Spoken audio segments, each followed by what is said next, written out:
Lord have mercy. One day we were on a job doing the underground plumbing for a house, and the concrete guys were there with us. And we have so much fun with the concrete guys because they always pick at each other and laugh and joke and just cut up all day long, but still get a lot of work done. We were doing our rough end. We got the day started and we were plugging along there, and one of the concrete guys showed up late. He got up to the slab that we were plumbing. He had one work boot on and one slipper on, like a house shoe that you go out and get the mail in. We were looking at him and laughing and said, "Man, what happened, dude? Where's your work boot at?" And he said, "Man, I didn't want to get fired. I was running late this morning, couldn't find my work boots.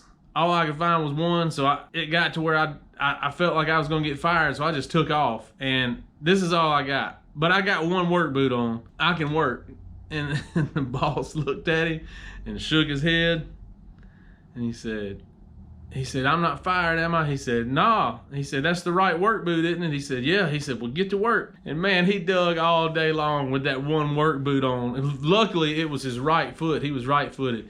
And he could dig, but his sock kept stretching out because he was standing there with a slipper on. And it kept stretching out. It looked like he jumped in the water, and the sock was all floppy. At the end of the day, that slipper was ruined. I mean, it was torn because red clay all over it. And he said, "Man, y'all can laugh all you want. I'm just glad I still have a job." He was a hard worker. He was just a little scatterbrain, but he made it to the job, and he wasn't 100%, but he did what he had to do to keep his job. A lot of times a good attitude and a good work ethic can make up for other areas you might be lacking in, like being scatterbrain. Like the guy that came to work with one work boot on.